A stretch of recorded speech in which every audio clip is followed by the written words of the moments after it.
Awesome. Well, let's go ahead and get started. And I see Edward from our IT team is sharing a screen. Thank you so much, Edward, for all the help in coordinating this, and especially on the tech side. So thank you to everyone who's joined us this morning. And as I've communicated before, we'll have some people who are kind of jumping on at their portion and jumping off after they're done speaking. So thank you to everyone who's here this morning, right at the beginning.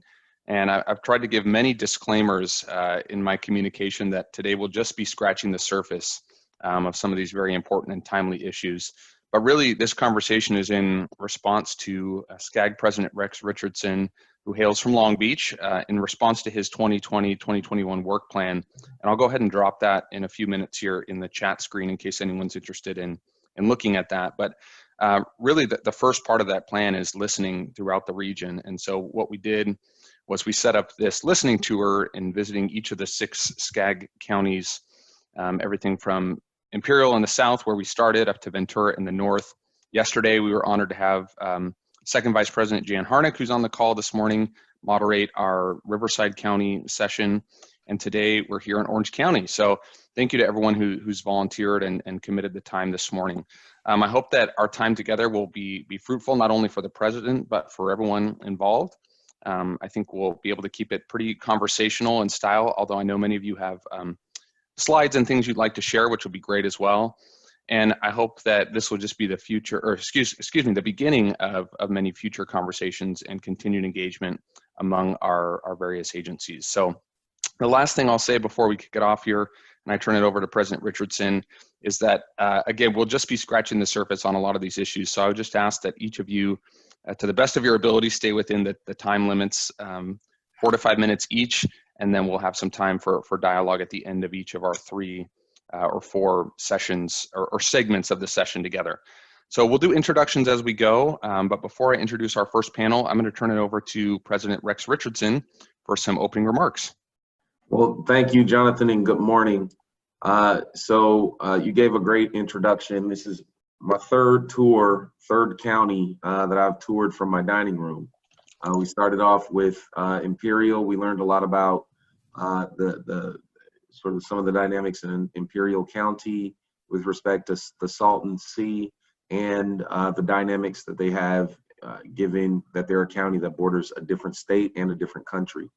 And then just yesterday, again, we had Riverside County, which is doing some incredible things around their infrastructure and transportation planning. And it was certainly beneficial, and we learned a lot about the diversity within Riverside County. Today, we're looking forward to the conversation on Orange County. I see that we have, did I see Peggy Wong on the call? Okay, so thanks, Peggy, for joining us this morning. And I also see Jan has joined us as well. If there's other regional council members that I don't see, I can acknowledge you later. I also want to say that, I see Clint Loremore's with us, Kim Wynn's with us, fantastic. So I also want to say that today obviously is 9/11.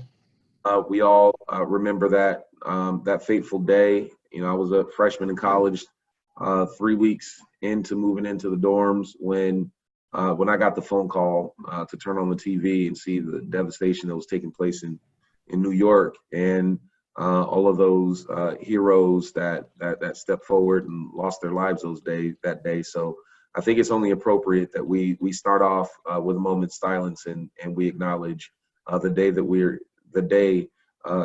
acknowledge 9/11 and the significance that means to our country. So if you don't mind, indulge me, and we're going to just start off with a quick moment of silence.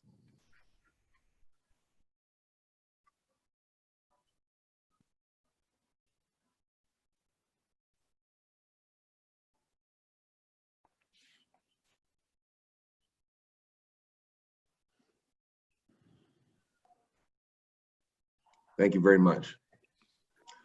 Okay, well, Jonathan, I think we're ready to go. See our tour of Orange County. I have to tell you, living in Long Beach, I get a tour of Orange County pretty regularly, but I think it's going to be unlike what we're going to receive today. So I'm ready to rock and roll. All right, fantastic. Well, thank you so much, and thank you again, everybody, for being on the call this morning. Edward, if you can go ahead and show that Orange County slide, and I'll then walk us through where we're headed this morning. So as many of you know, like the president said, many of you are obviously familiar with Orange County, and I just threw up some icons here on the screen. This is what everyone thinks of Orange County, and I hope that by the end of our time together this morning, we'll have a little bit more, hopefully inclusive and diverse view of Orange County and some of the challenges that are facing the county today. You can go to the next slide, please, Edward. So we've broken today basically down into 4 more or less topical sections. We'll start with some of our transportation and planning agencies here, move on to a conversation on economic and workforce development with some leaders there. Then we'll have a unique opportunity here from 5 different community-based organizations or nonprofits based here in Orange County. And then we will lastly move to our elected official roundtable. So without further ado, I'm pleased to introduce our first 4 speakers this morning, and I'll introduce them in order of their presentations. We have CEO of Metrolink, Stephanie Wiggins. Welcome, Stephanie. CEO of OCTA, Daryl. Good morning, Daryl. Interim Deputy CEO of the Transportation Corridor Agencies, TCA, Valerie McFall. Good morning, Valerie. And our Executive Director of the Orange County Council of Governments, OCOG, Marty Primer. Good morning. And I'll turn it over to you, Stephanie. Whenever you're ready, we've got the slides here for you. Okay, I just lost something. Good morning, everyone. I just lost my notes. President Richardson, thank you for this opportunity to share briefly how Metrolink plays into Orange County's transportation options. I also want to acknowledge one of my best member agencies, Daryl Johnson of OCTA. Without OCTA's contribution and investment in Metrolink as a part of the toolbox of addressing congestion, Metrolink would not be here. Next slide, please. So I wanted to highlight this slide to talk about Metrolink's value proposition, because what is often unnoticed about Metrolink, many of you already know about Metrolink, our system, but what's unnoticed is the link between affordable housing and job centers that Metrolink provides. This map actually was produced by SCAG, and the areas in yellow are the highest housing median values, and the areas in blue are the lowest housing median values. The areas in white, the rectangles, are the job centers, and of course, the overlay in red is the Metrolink system map. And I share this because we want to highlight how we connect people to opportunity. Home ownership, we facilitate that for many people in our Southern California region, and particularly provided an opportunity for people to work in Orange County and have an affordable home in the Inland Empire or in LA County and elsewhere. We have been so effective in reducing VMT that in fiscal year 19, we reduced over 339 million VMT. But of course, as with many, in March of this year with the pandemic, we saw ridership plummet more than 90% at its lowest. And we have been working and identifying what does that mean for our system going forward. Next slide. One of the opportunities we found is that even with the 90% drop, we had to understand who was still riding Metrolink. We found that 71% of those still riding self-identified as essential workers, and 39% of those were in the healthcare sector. When it came to Orange County, 29% of Orange County riders still riding our system said they work in the healthcare sector. So that's created an opportunity for us. We started looking at where are healthcare facilities located along our Metrolink system. To our pleasant surprise, we identified over 600 locations. Wow. In Orange County alone, in Anaheim, in San Juan Capistrano, there are centers of healthcare that are within 5 miles of a Metrolink station. That's a new opportunity for us, expanding our market in what we all know as a result of this pandemic is a critical, essential sector.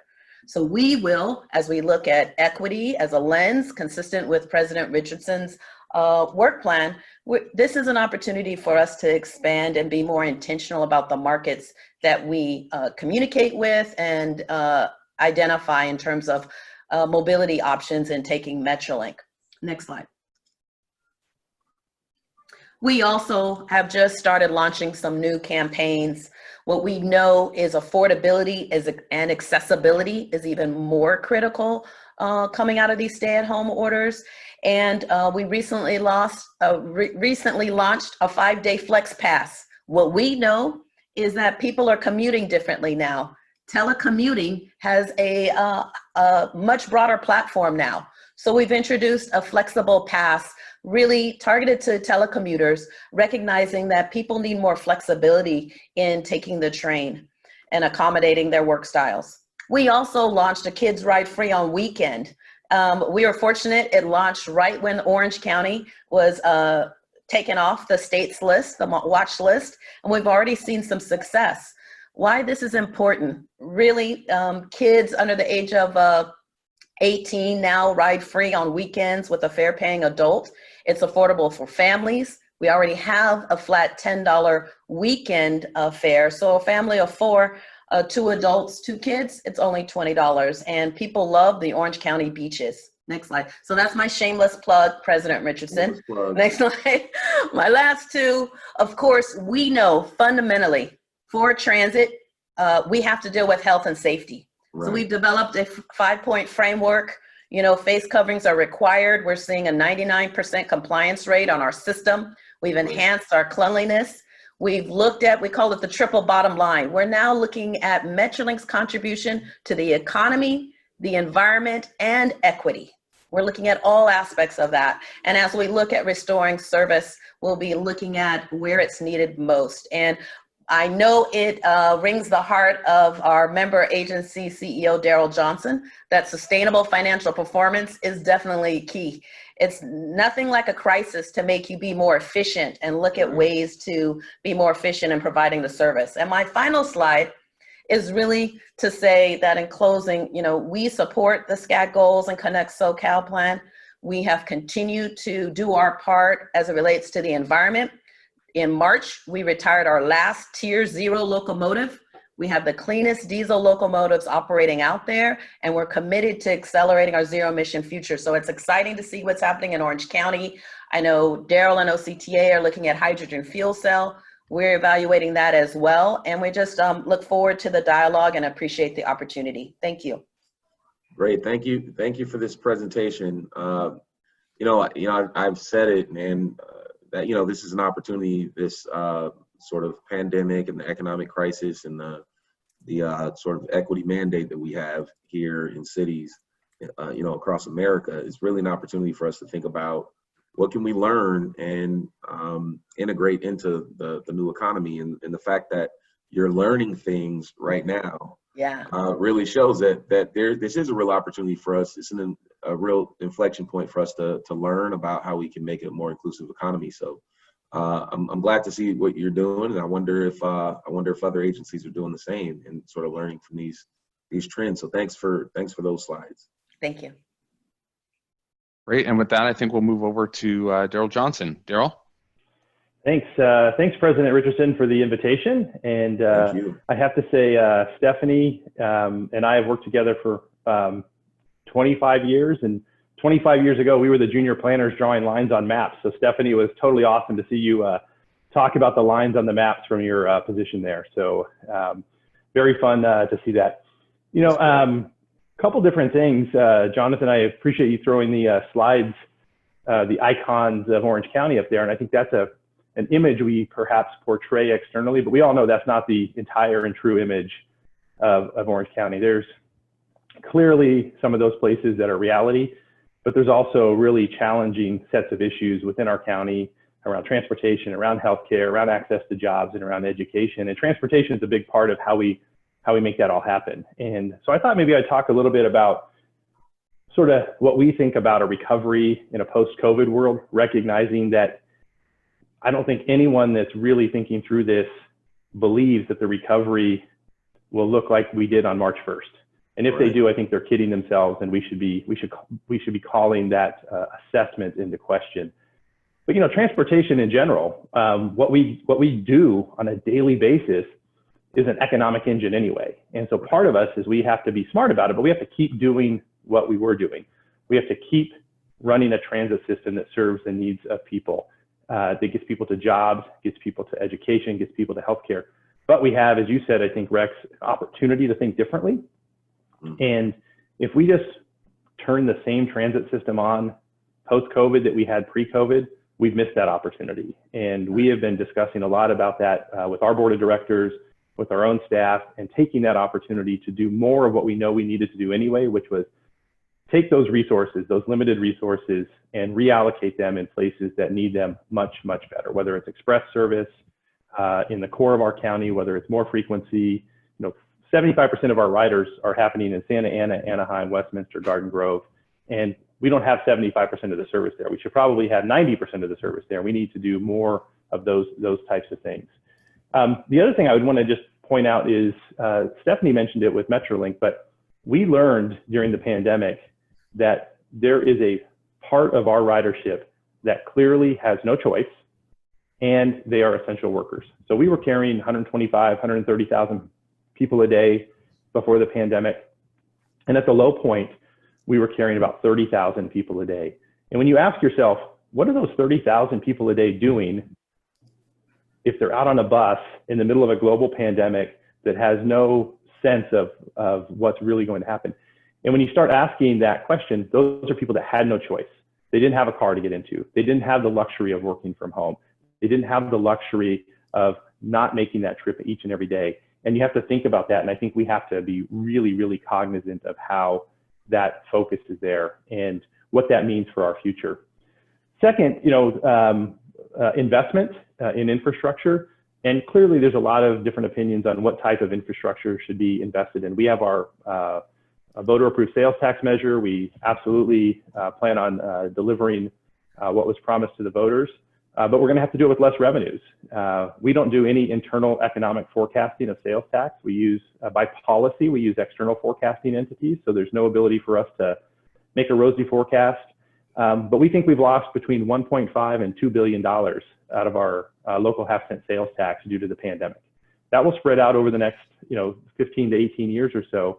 But it's hard to deal with that. But at the same time, even if the money's less, we need to make the investment, and that's an important component of what we do. So, right. The other thing that I know I got 1 minute or so left is, there's a lot of discussion about social equity and racial injustice, and I think any conversation today that doesn't touch on that is either tone deaf or is purposely avoiding it. And I think everything we do has to be talking about that. We have a transportation history that is not that great in California and in Southern California, in Orange County, in Los Angeles, and we need to take steps to make that better going forward.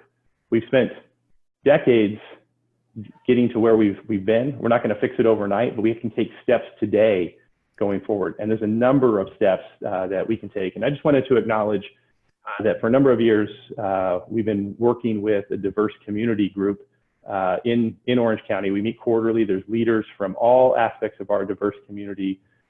The goal really is to listen to them, understand their needs in their community. And I think now more than ever, we need to talk about those conversations, because it's in the forefront. And we need to be able to do that in a way that is not just checking a box that said we listened to someone. We truly need to listen. We need to learn. We need to put that into action. And in closing, one of the things that has helped from that group for us is back to the transit system, OC Bus 360. It's a name, maybe a good name, maybe a bad name, but the concept launched in the last few years was, we have finite resources. Let's take service out of areas that we have empty buses. I'll use San Clemente. San Clemente had empty buses. They didn't really want the buses. Let's not just cut the buses. Let's move those buses into Anaheim, into Santa Ana, into Garden Grove, run more service, not reduce the total level of service, but reallocate it in a way that makes sense. And I think the more we think about things like that at a global level and make it happen at a community level, the better off we're going to be in the future. So with that, Rex, thank you for the time. I think I've exceeded my time by a minute or two, but really appreciate the opportunity, and thanks for virtually coming to Orange County. Sure thing, sure thing. Thanks for the presentation. I appreciate the sentiment that equity should be something that's braided through the things that we do and baked in, not sprinkled on top. And if we're not doing those things and thinking about inclusion and how the decisions we make have break down along race and economic lines, then we're either being tone deaf or we're not meeting the moment. So I appreciate you acknowledging that. You know, Southern California is very economically diverse, but also segregated. And we have to just, as a region, keep in mind, you know, that what happens in Riverside County and the infrastructure that goes into place in Riverside County has an impact on Orange County and Los Angeles County, so on and so forth. So it's great to hear that that you're already adopting those things at OCTA, and it's clear in the way that you talk about it. So we can certainly, I think our region can learn from OCTA. Great. Well, thanks again. And I'm going to steal your, it's baked in, not sprinkled on top. That's a great analogy. And we are all connected here. These county lines are sort of artificial governance lines, and they're important for many reasons, but the average constituent doesn't care a whole lot about that. So thanks again. Thank you. Absolutely, well said. And Daryl, thank you so much for that. And just I'll make one more disclaimer here. We are going rather quickly this morning, so thank you everyone for staying within the time constraints to allow for some additional dialogue at the end. So with that, we will move on to Valerie Carney over at TCA, or sorry, Valerie McFall. Excuse me, Valerie. I'll turn it over to you whenever you're ready. No worries. Good morning. Good morning, President Richardson. Nice to meet you virtually, and nice to see some familiar faces here. We're a little bit different than Metrolink and OCTA, but obviously we work very closely with them. TCA is unique in that we were created through the 18 cities in Orange County, and then we also have 3 county supervisors on our board of directors. So we definitely had to readjust when COVID hit in March, and in doing so, our focus is really to kind of become a good partner for the community to kind of navigate through these unforeseen challenges. And we really emphasize on the safety of our staff, as well as the drivers who use our roads. We're really concerned about the economic impact that everyone could be feeling.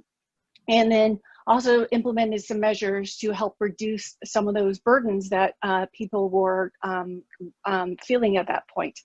So for example, we went and waived the escalation of fees. We also increased the amount of time that people had to pay violations. And then we also added other places where people could make payments or replenish their toll networks using 7-Eleven or CVS. So really tried to think outside the box to make it as easy as possible for people to, for those that had to continue to travel, be able to do so. We also were very active working with the healthcare community. We actually provided gift certificates to the frontline workers to make sure that those that had to travel to their jobs were able to do so and did not have to pay to use the roadways. So we were very active, reaching out to all the hospitals, the nurses, again, every first responder. And more importantly, our board of directors was very proactive, knowing that the economy was going to be severely reduced. They took another look at our budget for fiscal year 21, and they reduced it by 51%. And that's a significant reduction overall year to year. But in doing so, we realigned our priority projects. And then also we were able to preserve all the staff positions. So there was no reduction in jobs. And I think that's pretty remarkable, given so many people, unfortunately, in this day have, lost their jobs. So we were able to preserve that. So our board has done a fantastic job. And I do want to acknowledge my director Wong here. She's been very active on our board, and obviously with SCAG as well. So in addition to making the budget cuts and working with the first responders, we've also been working with the community, going out and doing charity events, delivering food, just anything we can do to help the community overcome the issues that they're facing right now. And then with all of that, we're looking at how we can recover as a community and as a region. We are already seeing a return to our roads. We're 70% to pre-levels of COVID on our roadways. And I think of those of you who are driving on the roadways, you're starting to see that. The freeways are definitely congested now than they were a few weeks ago. So, as we move through this, obviously there'll be ebbs and flows of how the community recovers. And so, we will look forward to working with our board and all of our partners to try to navigate this unknown area. So that's kind of how we've adjusted through COVID. And then just to highlight something that CEO Daryl Johnson mentioned about social justice and racial social equity and racial injustice. For starters, our boards of directors yesterday appointed our new CEO, Samuel Johnson. And he's an experienced leader. I'm not sure if you've met Daryl Johnson, but he's been in the transportation industry for more than 30 years. And he's the first person of color to hold a top position of an agency as a transportation leader in Orange County. So that's pretty remarkable for Orange County and also for our agency. And so this has been a topic that Samuel Johnson, our CEO, has been very vocal in addressing. He participates in international organizations, always looking at ways that we can engage in additional dialogues and get other staff members involved. We're also participating in different universities like Ramon University, dealing with racial justice and social equity. We hold lunchtime Zoom meetings with staff and get their perspectives on the course offerings and any comments or concerns they may have. So we're really trying to take an active role in working with staff to have this conversation. It's an awkward conversation. People haven't had that before. So I think it's a really good opportunity for us as staff and as our new leaders come in to really open up this door and start having this candid conversation. And I think it's been very well received by our staff. And it's just a really good way that have our new CEO come in and start having these very important discussions. So as far as priorities for our agency, again, I thank Director Wong for her service on our board and service on SCAG. I know she's very involved and puts a lot of work in ahead of all those meetings and so forth. And she's a great voice for our agency. So I'm very appreciative of that. But what we're trying to do right now is, as I mentioned, as we reprioritize our projects for this fiscal year budget, we are moving forward with two very important projects for the region. We're wrapping up the Oso Bridge project, which is at the terminus of the State Route 241 toll road down in Rancho Santa Margarita by Coto de Caza. And it will tie into an arterial. So all the residents in Rancho Mission Viejo and South Orange County can travel up a free arterial nonstop and directly onto the toll road. So that really will assist SCAG with meeting their greenhouse gas emission reduction targets, because you're not having all those cars having to stop and idle. And also there's a school directly adjacent to this area. So it will help improve safety for children. We also constructed sidewalks to allow children to walk to and from the school. Previously they would walk on the streets. And so it's a high volume area. And so it was really a way to provide safety and improvements for the neighborhood and for the region. So that was something our board really wanted to continue with. Bless you. Thanks. Yeah, lots of those going on, especially with the fires, unfortunately. And then the other project we're working on with OCTA and also RCTC is the 241-91 Express Connector. And that's a hugely important project for our region. Obviously, we're working with these two agencies as they move forward with their other improvements on the 91 corridor. But the 241 Express Connector will provide a direct median to median connector directly from the 241 toll road into the 91 express lanes.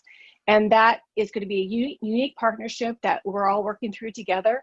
And so I think it's just one way that we can highlight how all these different agencies are working together to improve the mobility for the SCAG region, and especially Orange County Riverside. So more to come on that. We're hoping to break construction in 2025, but it'll be a hugely fantastic project for the region. So other than that, I did touch on the partnerships with OCTA and RCTC, and I see again many faces here that we continue to work with. I know we work with our Community Business Council, OCBC, and Cal State Fullerton. We have relationships with them. So we're very proud of that, and proud to continue to work with SCAG on all of your priorities in your RTP. And with that, I think I'll wrap up my presentation, but I thank you again for the opportunity to meet with you. And I think this is a fantastic opportunity that you were able to come to us here in Orange County, at least virtually. And I look forward to working with you over the next year. Thank you. Thank you, and thank you for that incredible background.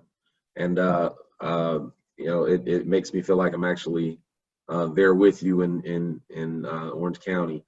I will just say, for the sake of time, I'll just say I think it's great that Orange County has looked at all the different strategies to expand the network and how the toll roads are playing an important part in Orange County in figuring out how to achieve your goals. And just a question. So is Orange County, I notice a lot of toll roads in Orange County. Is it more prevalent in Orange County than any other county in the SCAG region, the toll roads?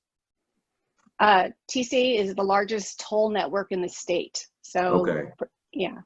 Okay. Wow, that's incredible. A lot to learn. Thank you. Thank you so much, Valerie. And we are running up against our time here. And I know that CEO Wiggins has some committee meetings to get to this morning, but I want to turn it over just briefly to our Executive Director of OCOG, Marnie Primer. Marnie, are you there? I am. Thank you so much, Jonathan. Really appreciate the opportunity to have the SCAG president's ear this morning. And OCOG is a joint powers authority with voluntary membership of all of Orange County's 34 cities, as well as all of our 25 special districts, the Orange County Sanitation District, the Southern California AQMD, the OCTA, TCA, and we have several ex officio partners, several of whom are on the phone today, including OCBC, BIA, NeighborWorks, Caltrans, the Anaheim Transportation Network, UC Irvine representing the higher education community, and the Association of California Cities, Orange County. Today, President Richardson, I wanted to thank SCAG for providing a portion of the Regional Early Action Planning Grant money that SCAG will be receiving directly to the subregions. Right. That is something that the 14 subregions requested of SCAG early on in the process, and we appreciate SCAG's responsiveness by providing $23 million, 3.2 plus or minus of which will come to Orange County. Right. One of the tools that my subregion and several others are considering is a GIS-based virtual dashboard, if you will, for site selection. We think that because so many of the subregions are considering using that tool, it might be better for SCAG to provide the tool region-wide. So we ask that you consider looking at that with SCAG staff.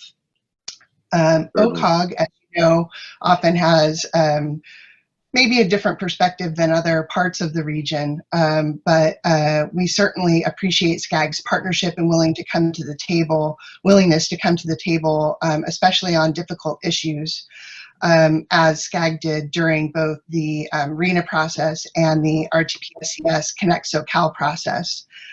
But we would encourage you and SCAG staff to have a formal debrief or lessons learned session with the technical working group.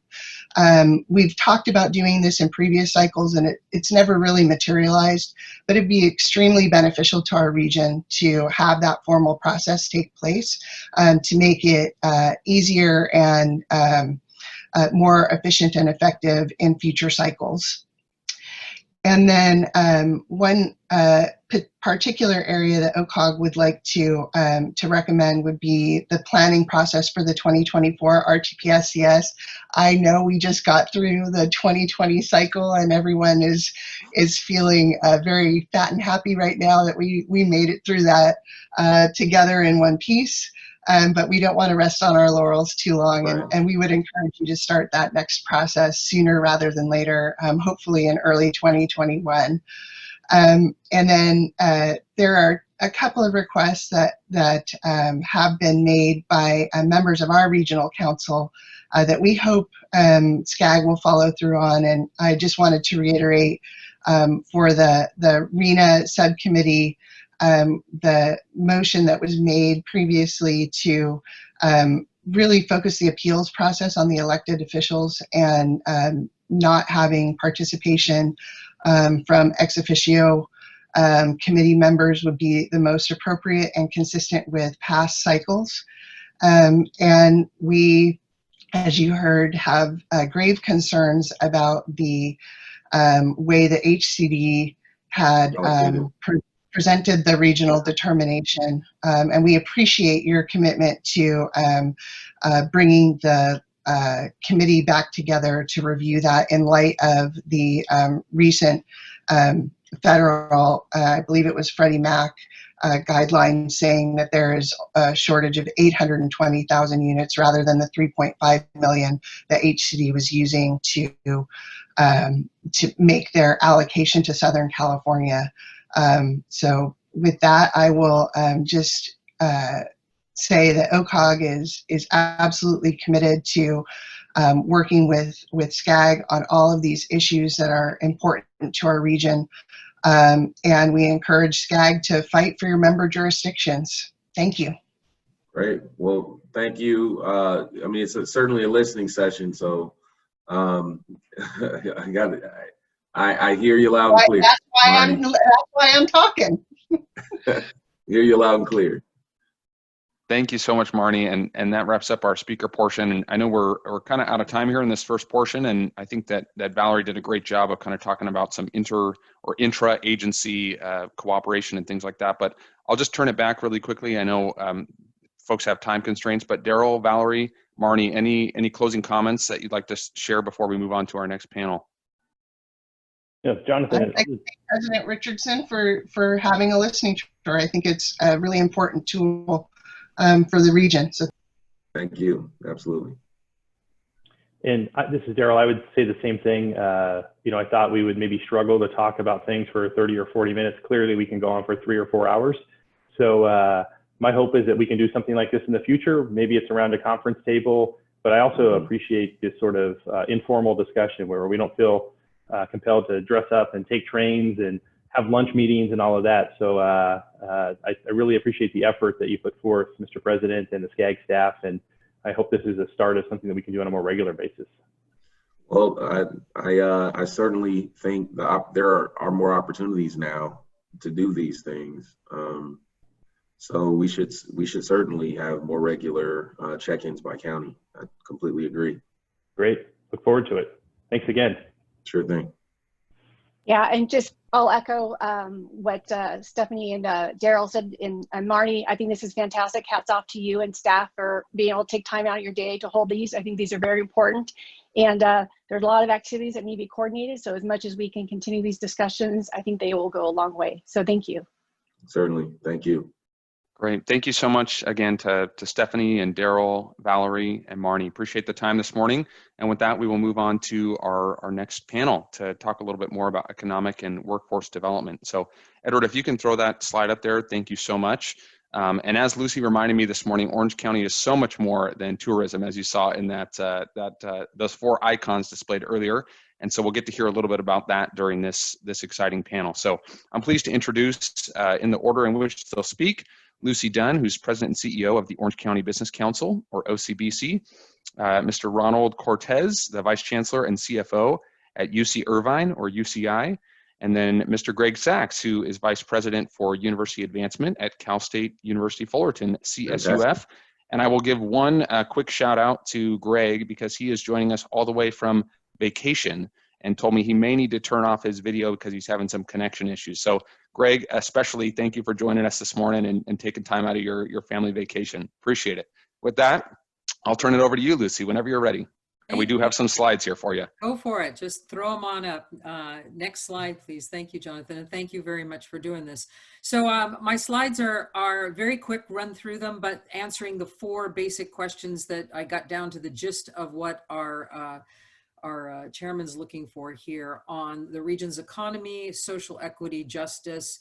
What are our top priorities at OCBC, and what about collaboration? Next one, please.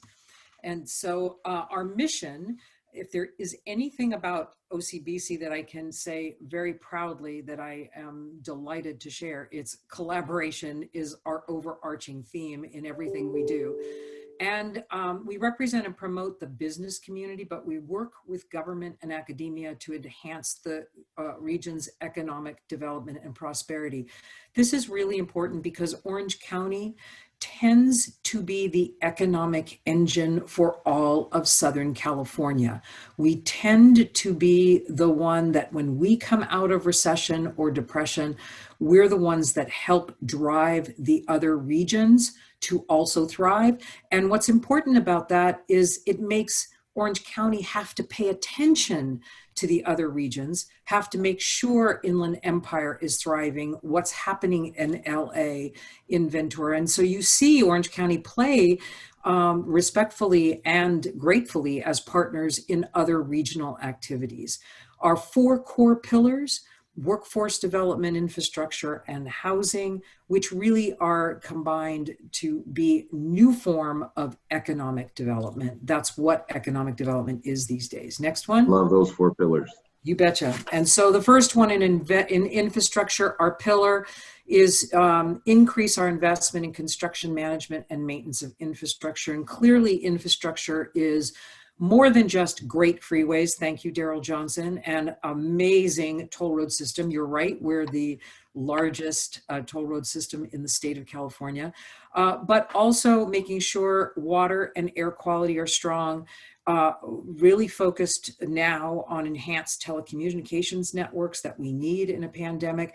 Hospitals, healthcare, life sciences are critical infrastructure for our county. Next slide. And of course, the second pillar, workforce housing, increasing supply, choices, and affordability of housing for the workforce. Now we know OCBC doesn't tend to focus on homelessness, although because it has been such a massive issue for our state, right. We have gotten, and by the way, I'm the former housing director for the state of California, so I get pulled in no matter what.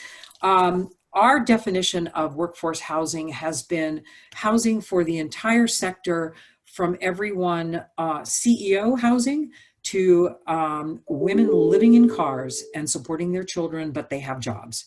But now, because our lack of housing supply in the state is so crisis level, homelessness, of course, is a byproduct, and you'll see us as well. We worked in reestablishing and retooling the Orange County Housing Trust, received some donations, and are already helping to build homeless projects and affordable housing projects. But bottom line, on the overarching issue for housing, it's so hugely and important, and everything is connected to it. Big issues for us are now just calling out the conflicting climate change policies. Climate change, we've got to work on, we've got to make progress, but the paths we're going down are absolutely hindering the ability to provide housing for our workforce. We have strongly opposed no growth initiatives in the past, and now new form of redlining that we see popping up all the time. It's not called that, Mr. Chairman, but it is, and it's to stop new development from being available for the workforce. We prepare great research with Dr. Wallace Walrod in a biannual housing scorecard, where we don't go to the detail of RHNA. We just look at how many jobs did you create in your city? Mm-hmm. How many building permits did you issue? What is the jobs housing balance? Very, very simply, we don't talk about the regional need, but we just look at it with a methodology that's completely replicable, and we use city data. And that has been a great conversation starter within our cities to teach them that if your population has increased by 60,000 people, but you've only produced 6,000 housing units, do you not see why you have overcrowding, homelessness, et cetera? It's a very clean conversation. And then, of course, we partner with a lot of other organizations to help advance the cause. Next slide, please. In workforce development, promoting a high quality workforce, emphasizing science, technology, engineering, arts, and mathematics, because arts is the creative difference that makes the rest of them work together. And we have a very, very strong, a very high arts IQ in Orange County that is suffering desperately right now in a pandemic, but is really critical to developing and making STEM to STEAM work. We have a very unique program on Latino education attainment, where we are actually metrics driven, educating parents newcomers on the American system of education, they might not understand, for example, grade point averages and why homework is important and a child's backpack needs to be checked. So we literally reach out with community, we work partner with community leaders to teach parents about our education system to help them then increase performance for their children. And actually it's been very successful, and it's in many of our school districts, Anaheim, Santa Ana, Garden Grove, very successful, and has expanded to beyond Latino to Asian population as well. Early childhood education, the business community has been advocating for preschool for a long time, that if you can succeed in preschool and get to 3rd grade, it really helps with the rest of your education system. Career tech, working very closely with our community colleges, the little hidden secret that everyone goes to community colleges, and we need to advance their programs and work with them. And then the innovation, cybersecurity, artificial intelligence, little known, we had just secured, working with UCI, the United Nations annual artificial intelligence conference, formerly held in Switzerland. We had brought it to Anaheim this year, but for pandemic, we would have had a brilliant first step artificial intelligence conference from all over the world. And so we're going to look for that for next year. And innovation is big. And of course, our healthcare industry and IT are critically important. Huge life sciences here. Most folks don't realize we're the life science capital in many respects, especially with heart valves and tubing and all of those medical devices. It all starts here in Orange County, and a lot of it because of great universities like UCI and Cal State Fullerton. Next slide, please. And so then wrapping up in economic development, Orange County, as is all of California, is an incredibly high cost place to live. So our job is attracting and growing high paying jobs. During the pandemic in particular, we promoted the theme of good business is good health. Good health is good business. And so we really, at this time, promoting good protocols and workable guidelines for reopening, working with the state. Now that we're open, we need to stay open and remind our folks to remember those good protocols. Ongoing collaboration between GoBiz, almost every city in Orange County has their own Chamber of Commerce. We love to work with them, help them, and act as the regional voice for business at the state, federal, and with other partners. But you can see some of our great working relationships here. Strong industries in advanced manufacturing, IT, healthcare, hospitality, we all know. We also have a very strong industry in aerospace support. And interesting, Orange County, unknown to a lot of people, most of our first and second generation folks tend to stay connected with their home countries. And so we're a global hotspot. Toshiba, for example, has a headquarters in New York and Tokyo, but Orange County is another headquarters for them because they go off to and access South America from Orange County. So international trade, global connectivity is a huge issue for us. And then obviously supporting opposing anti-jobs legislation is huge. Mr. Chairman, one of the interesting things, and I say this stuff because all the people on this Zoom have heard this a million times, but it needs to not be forgotten. Orange County, as tiny as it is, we are the 6th largest county by population in America. We have more population in tiny Orange County than in 21 states in the Union. And we're a minority majority. So when Jonathan puts up slides on tourism, and we know that the Hollywood sees us as all white, rich, and living on a beach, the reality is no ethnic group dominates in Orange County. No ethnic group dominates. Latino population will be the largest ethnic cohort soon, probably in the next 10 years or so. But right now, we have robust populations in every ethnic. I mean, I think Irvine, 79 languages are spoken in Irvine alone. So those are kind of the myths of Orange County that need to get debunked for strong economy. And we don't have a media market, and we don't have a downtown. We don't have a Mayor Garcetti. So there is no great one person to go to.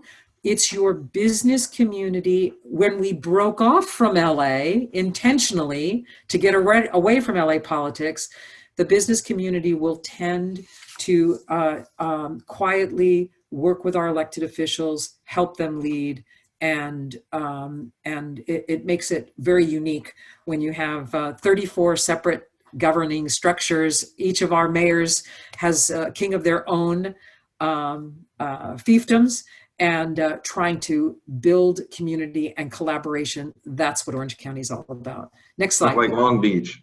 Like Long Beach. All right, Long Beach. Listen, when we disconnect from the state of California and form our own state, I'd love Long Beach to be my capital. On diversity, I wanted to share with you on your item here, diversity. We actually held a groundbreaking meeting of 50 key leaders back on August 12th, 2016 after Ferguson. And it was very painful for the business community to do this. It's typically done by faith-based leaders and by public safety. But here the business community brought key leaders together to talk about this. Next slide. And so it is, again, this is not a one-off for us.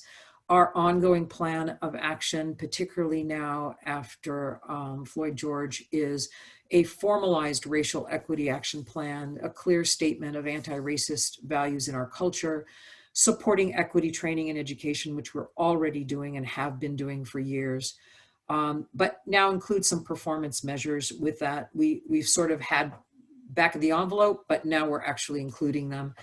An internal advisory group and an external advisory group to OCBC so that we can move this ball forward and not, as I said, it's not a one-off. This is requiring, just as Daryl Johnson brilliantly said, a lot of deep listening and learning before we put pen to paper. So that's that. Our priorities, next slide, include opening up safely but not killing our economy with taxes and regs. Disney's a major economic driver here. Where are our frickin' guidelines, Governor? Even with the guidelines in hand, they don't open for 6 weeks, but billions and billions of dollars of economic impact and jobs are centered around Disneyland reopening safely. They have global experience doing it. I'm getting very annoyed that California is behind the curve on this one and not getting our guidelines out for Disneyland. And again, there's nothing like a great pandemic to expose systemic flaws. Our energy policies, an all electric energy future is stupid. We have the hydrogen fuel cell capital of the world right here at UCI. We know we need redundancy to not have blackouts like we're having. And so we need to look at energy. We need to look at climate change policies that don't contradict good housing. And of course, retaining the good stuff. How do we keep that telecommuting so we can not do it all the time, not everybody, but we know, once a week, reduces congestion in the SCAG region significantly. Telehealth, huge issues for us, especially with great healthcare leaders in Orange County, and choices in education. And then I mentioned housing. Did I mention housing? Housing. Next slide. And I think that's it for me. I hope that wasn't too far over. But did you get a chance to talk about housing? May I mention housing, Mr. Chairman? Thank you so much, Lucy. It's a big deal for us because we know Marnie and all of our cities have an incredibly difficult job.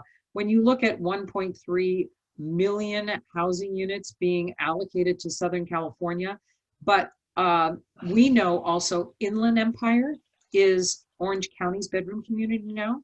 I need them to thrive, and I need them growing jobs and making housing work for them. It can't just be on the coast.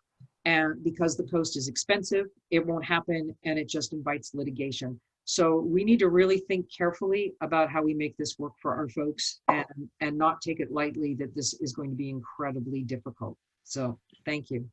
Right. Thank you. Thank you again, Lucy. Much appreciated. And Edward, can we pull up the UCI slides if possible? Thank you so much. I'm going to turn it over to you, Mr. Ron Cortez over at UCI. Whenever you're ready, sir.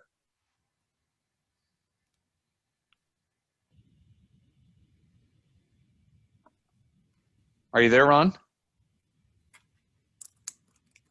There we go. I was on mute. Ah, perfect. Take it away.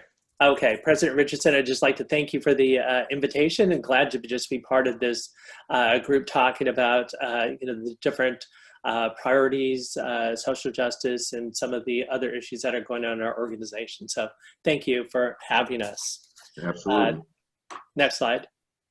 So I'd like to just start off with the quick facts, just to show that there's UC Irvine, of course, has a lot of recognition locally and around the world. And one that we're most proud of is that we're the #1 university for doing the most for the American dream, and have won that for several years, consecutive years, and which is moving people's social economic status and improving economic status of our graduates.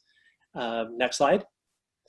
So overall, this just gives a view of our organization and economic impact to the community. We're 3.3, this is actually last year's number, we're now a $3.5 billion organization, which includes the university and the medical center. Next slide. And of course, as all other organizations around the world, right, we've been impacted economically.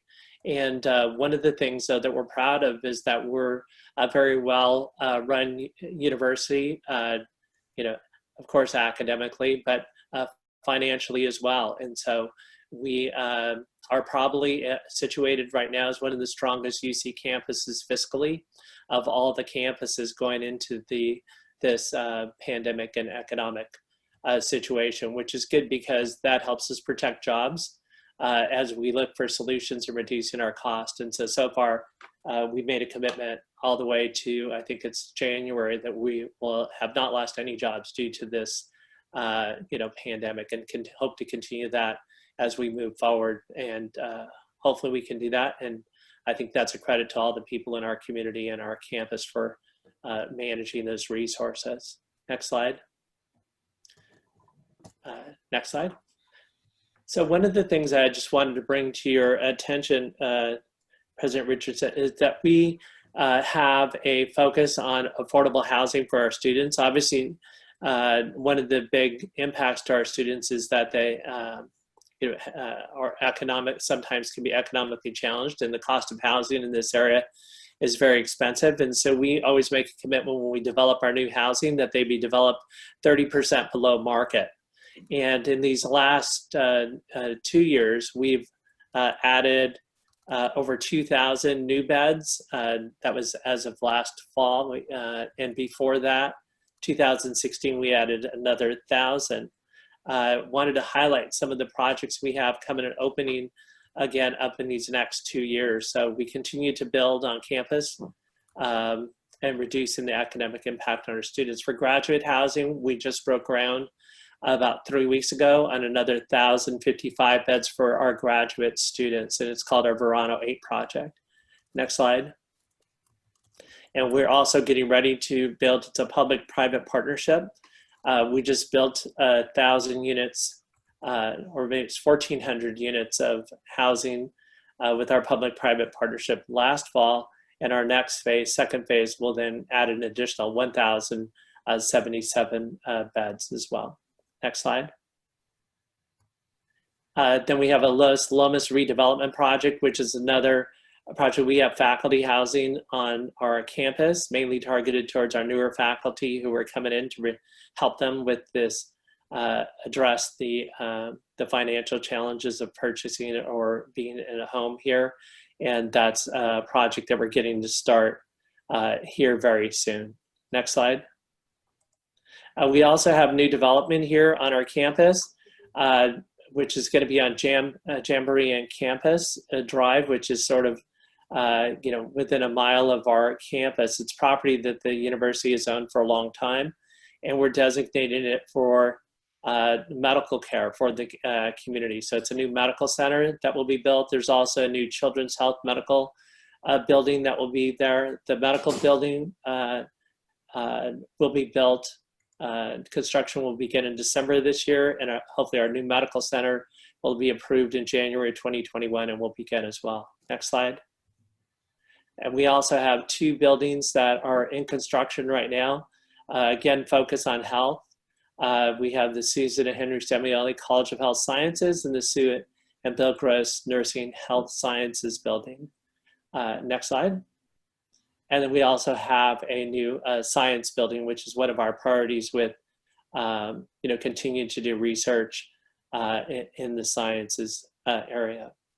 And one thing I wanted to then highlight in addition to the slides on housing is our focus on social justice and the issue of inclusive excellence. So we actually have an Office of Inclusive Excellence led at the Vice Chancellor level. And right now the campus is launching the Black Thriving Initiative, which is an initiative that's involving the entire campus and helping the campus and our community respond to the systemic anti-Blackness as an existential threat to the mission of the university, and calls on all members of the campus community to confront anti-Blackness. And it's a major initiative for the university. We're also looking at, we have work groups and committees working on reimagining the police department here on our campus, and how we can do things like better training, better just the way we, what police, have to be armed, which ones do not have to be armed. A number of controversial issues are being tackled by our community, so hopefully we'll be a showcase for other universities in the system and around the country.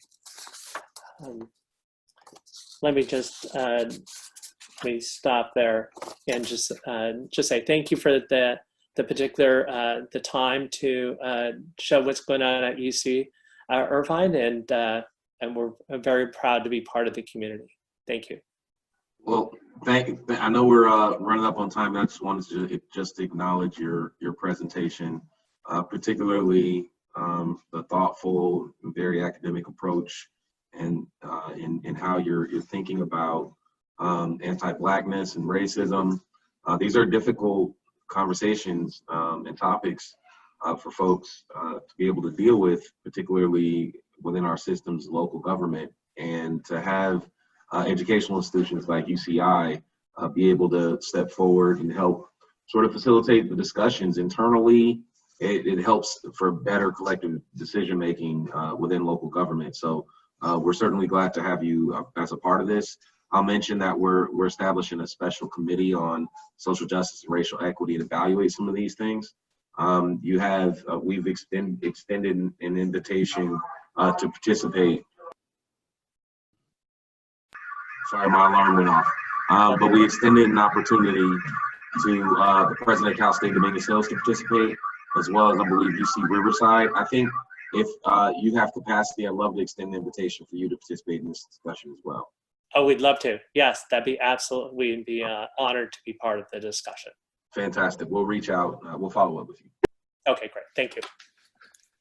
Great. Thank you so much again, Ron. And I'm going to turn it over to Greg Sachs over at Cal State Fullerton. Greg, whenever you're ready. Great, thank you very much. And I'll actually start with a request to be part of that same organization. President Vergy, President Vergy of Cal State Fullerton has actually very much led the charge within Orange County of being able to have some of these conversations. He actually penned a letter right after the George Floyd incident that really very much focused on bringing people together, and he's hosted a whole series of webinars and other things related to this issue. That's not only been for the Cal State Fullerton community, but for all of Orange County and actually beyond. I believe I participated in one of them.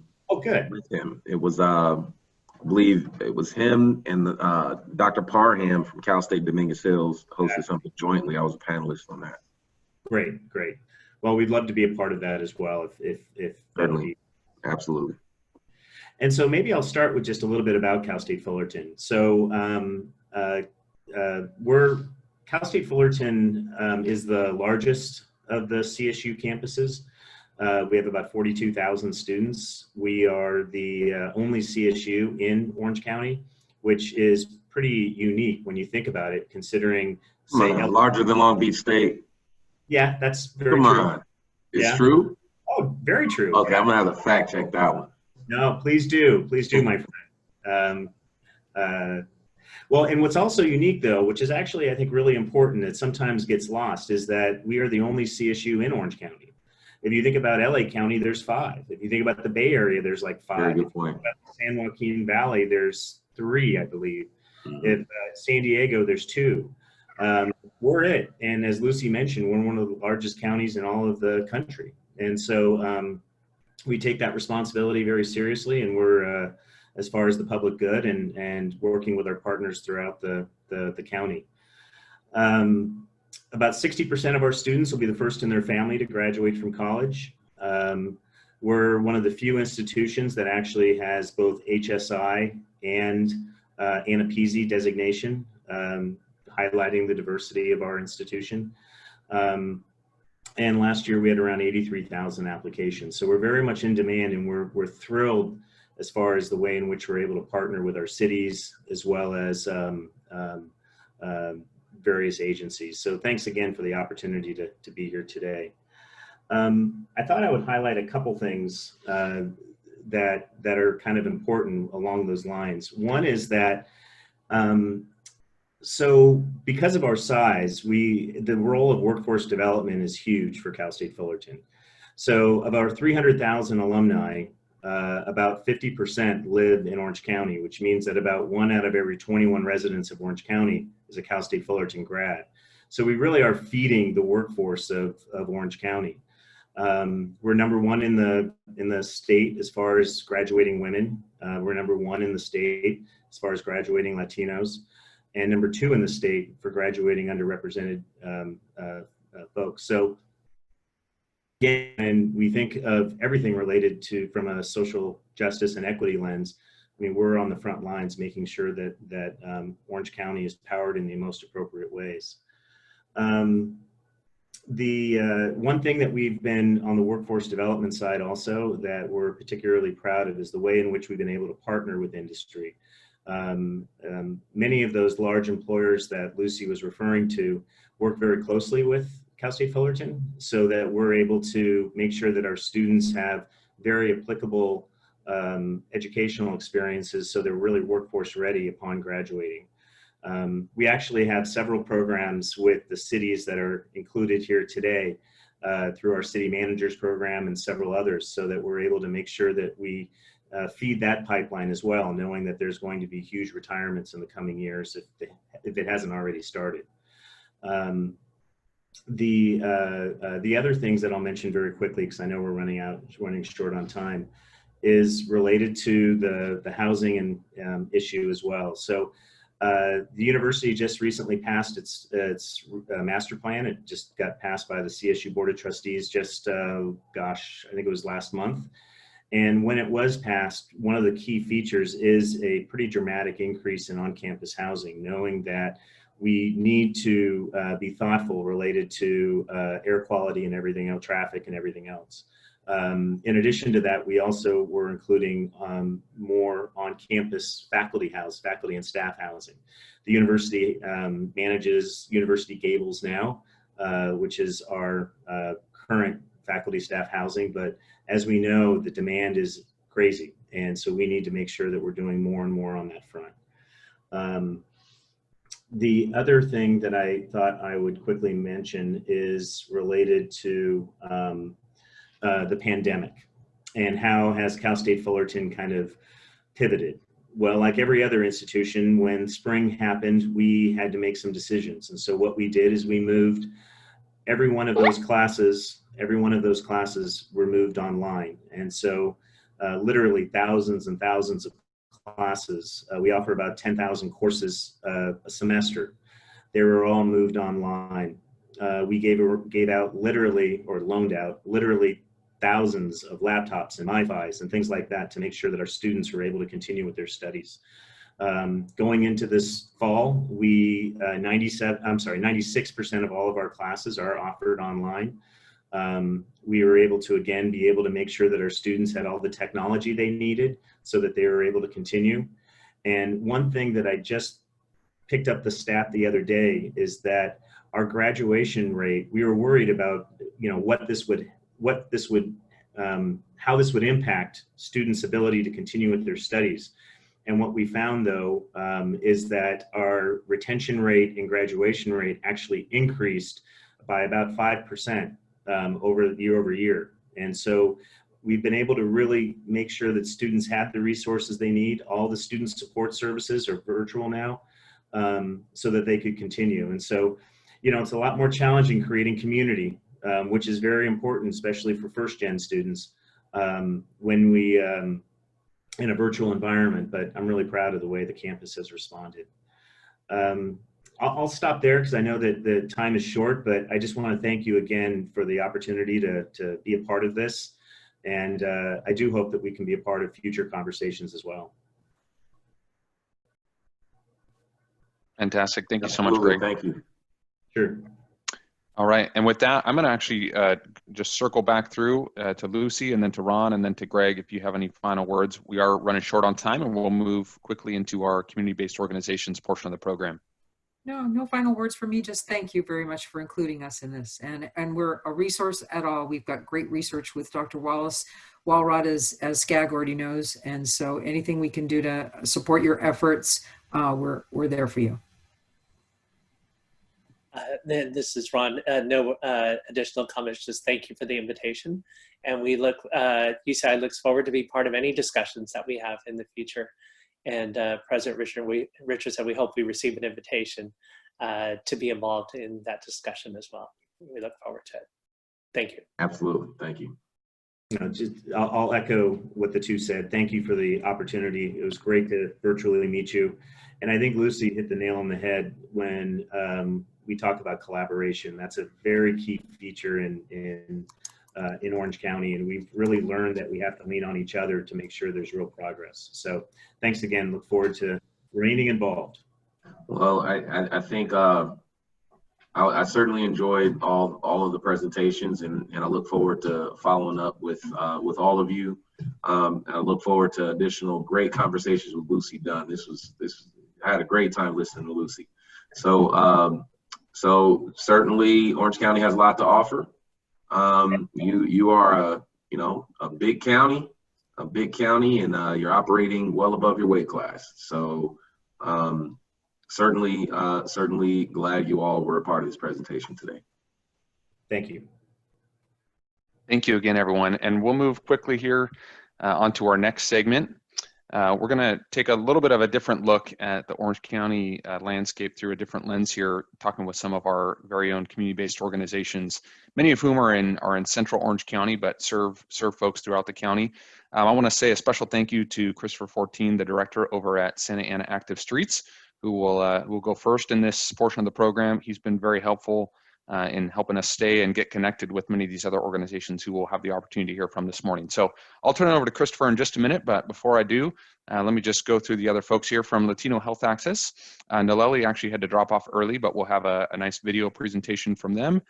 Thrive Santa Ana will be joined by Luis Sarmiento, Program Manager from the Kennedy Commission, Cesar Covarrubias, and then lastly, from Sacred Places Institute for Indigenous Peoples, Angela Mooney Darcy. So Christopher, over to you whenever you're ready. Awesome, thank you. Hi, President Richardson. Good to see you again. I've spoke with you on other panels, specifically, well, other things concerning like Connect SoCal in the past. So definitely thank you for joining us today and hearing us out during this time. So Santa Ana Active Streets, we're a community-based organization based in Santa Ana. Most of our work really works around trying to make the city of Santa Ana more accessible for folks who walk, bike, skate. But we kind of do a little different. We actually focus around community engagement. Community engagement is our key component. Even our founding of organization is around community engagement.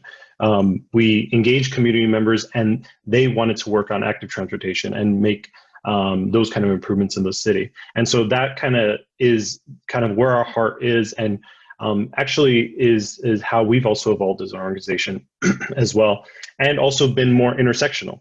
Sometimes we don't just work on transportation projects. We work on housing. We work on public health issues. We work on housing, food instability, public health concerns, even financial instability. And one thing to kind of also highlight about Santa Ana is our community.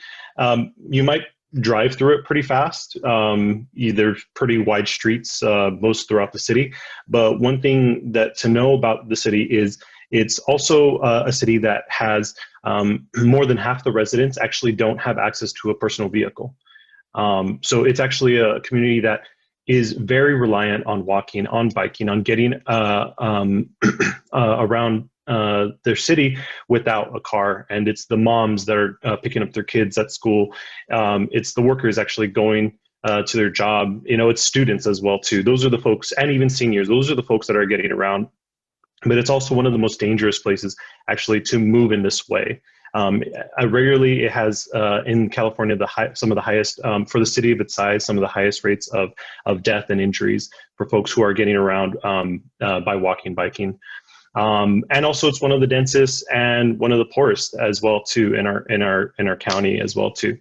So just wanted to kind of paint that picture of that there is a reliance on moving around in this way.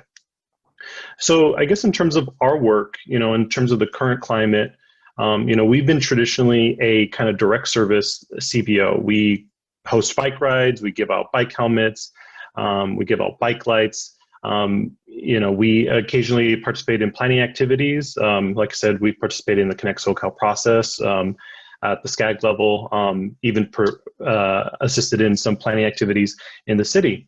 But we've been actually shifting our efforts prior to COVID, but actually we've been shifting our efforts more towards system change, and it kind of just aligned up kind of at the right time. So we've been doing that by trying to build up active transportation leaders through our active transportation leadership program. We're doing this by doing our direct service to directly connect with residents, give them resources like providing them with face masks, bike lights, especially with more people out on the street right now, reflective vests for pedestrians to be more visible. But we're also trying to kind of connect them to the layers of how all these things are really connected. And even looking at things like really our racist policies that have created our streets, created our communities. We just did a panel with OCAPA where we called out that OCTA's keystone policy, the master plan of arterial highways, is inherently racist because that policy has prioritized building wide streets, and it's caused hundreds of businesses, homes to be displaced as a result. So those actually, if you drive down Bristol Street, that's one of the biggest streets you can see now, they are still tattered with vacant lots, over 90 vacant lots. And actually you'll hear from Thrive Santa Ana about their work of actually trying to use those lots to actually build community around them. So, and also that master plan of arterial highways, it's also tax funded through OCGO. We've talked about it a second ago. We have OCGO, it's tax funded, but that's the thing, displacement is tax funded, and so there's a reckoning really on these kind of policies that were created, 30, 50 years ago, and there hasn't been enough conversation about how much damage has been done to our communities for that. And so we're trying to at least work with our residents in having that kind of conversation and kind of tie all of that kind of stuff together. Just to kind of wrap up, because I think I've gone over my time, there's a lot of different kind of campaigns that we're working on, and it's intersecting around defunding the police, like even going as far as that, how really the funds in our city hall, they actually, SAPD just got a raise in their budget. And that could actually go to our community resources and even our public works department, who wants to approve the policies in a recently approved active transportation plan that has anti-gentrification measures in it, but they don't have enough money to even do those policies. So those are some of the things that we're looking at as an organization, and we can talk about a bunch of other things, but if we have time later, I'd love to share that afterward, but I'll kind of cede my time at this point.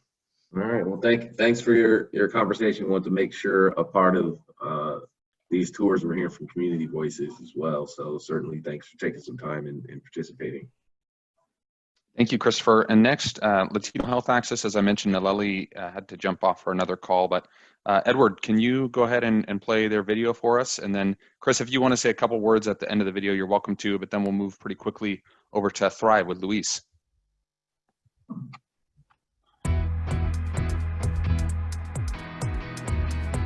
Three months ago, we closed our doors for the first time in 27 years, at a time when the health of our community was most at risk.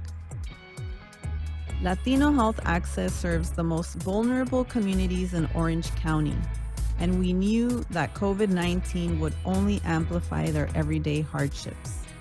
Our team quickly mobilized with conviction and a commitment to equity, activating an immediate response to the pandemic. They have carried out urgent and creative solutions to reach our community. We knew the importance of remaining connected and launched a massive phone bank to provide information, connect families to resources, and provide a listening respite for seniors, youth, and parents. We met the urgent call for providing emotional support and guidance to those who are experiencing a rise in domestic violence. We made it a priority to continue educating families affected by chronic diseases through virtual classes and exercise sessions.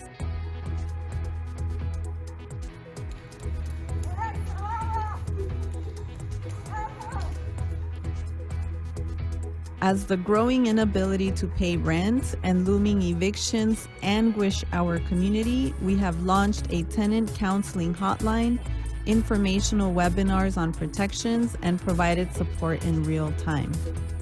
Because we continue to believe in reaching people where they are, we deliver messages neighborhood to neighborhood through our InfoMovi loudspeaker, with information about COVID-19, local tenant protections, and participating in the census. With the rise in unemployment, families told us they faced increased food insecurity. In response, we partnered with a network of food banks, local businesses, and generous neighbors to provide food to over 1,000 families each week. A mí me ha ayudado mucho porque pues yo no tengo carro, yo soy solita y aquí vengo porque está cerquita, vivo aquí en los apartamentos. Y yo por eso bendigo a las personas que hacen llegar a nosotros estos alimentos, que los bendiga mucho, porque por ellos comemos y pues ya ve el dinero que nos dan es muy poquito y me ha ayudado mucho. In the midst of this pandemic, our promotores and volunteers have shown us the resiliency of our community in action. Latino Health Access invites you to celebrate solidarity. In the face of this pandemic, let's respond together to ensure the most vulnerable members of our community have the resources they need to thrive.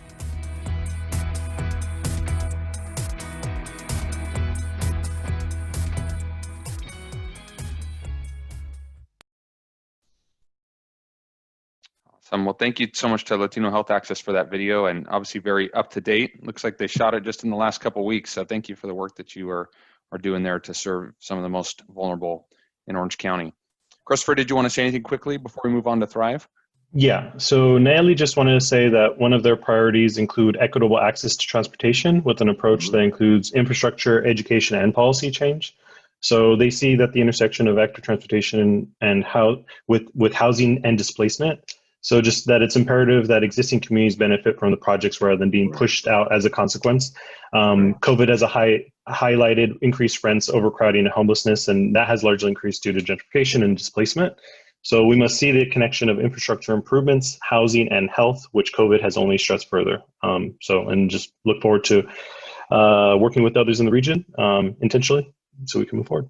So, all right. Thank you. Thank you, Christopher. And next we'll move on to Luis over at Thrive Santana. And I believe that, Luis, you have a slide deck, but you've actually timed it to stay within the time constraints. So Edward, if you can move to that, and we'll start that whenever Luis is ready. If you can give us a second before you start it, I just wanted to mention, since there's been a lot of conversation around diversity, and it's really good to hear everyone talking about this move towards equity.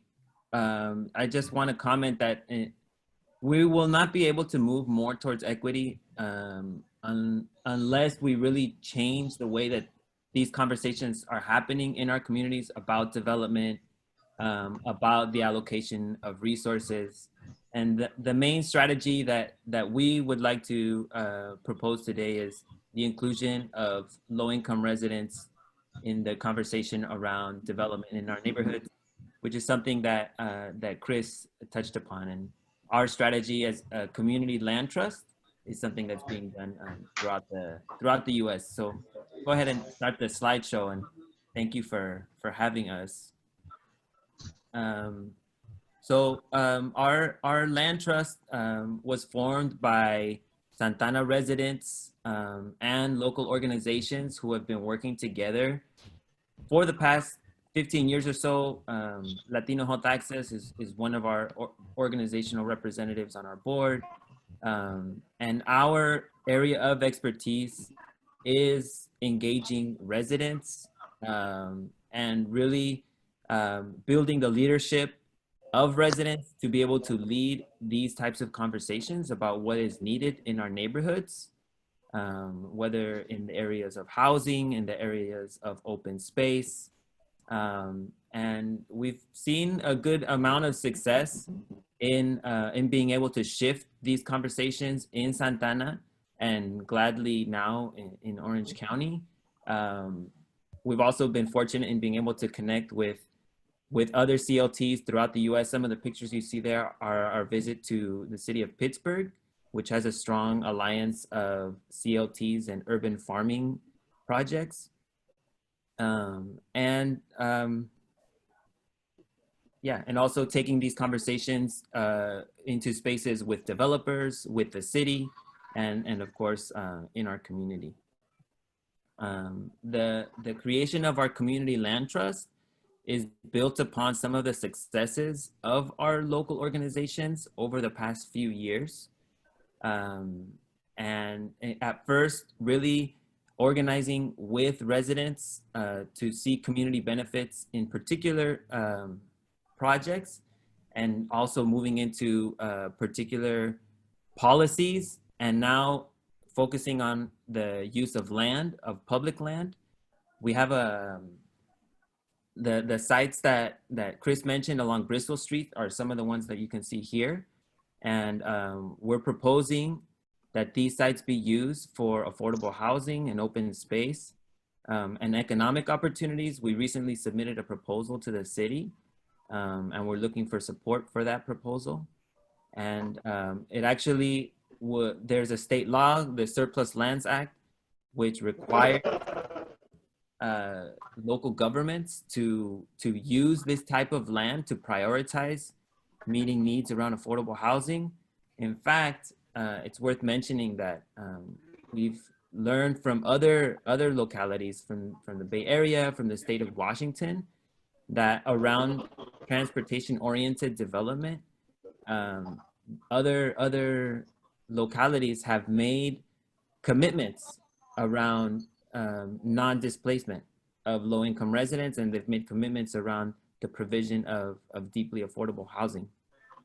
So the slides you're seeing now are just a little bit about our proposal and our network of support. We're glad to have been connected to local financial institutions, also at a state level, the California CLT network, and also a national network called the Grounded Solutions Network, have provided really great resources. As a new community land trust, there's a lot to learn from local and national partners, and we bring that expertise with us when we're at the table. And so just glad to introduce ourselves. President Richardson, I'm not sure how to address you, but it's good to meet you. It's good to meet you. And if it's okay, I'd like to give my compañero Apolonio, he's a fellow board member with Thrive, a moment to introduce himself as well. Great. Hola, sí, buenos días. Mi nombre es Apolonio Cortés, soy residente de Santana. Y bueno, la verdad tengo el privilegio de poder ser parte de la mesa directiva de Thrive. My name is Apolonio Cortés. I'm a resident of Santana, and I am privileged to be part of the board member with Thrive.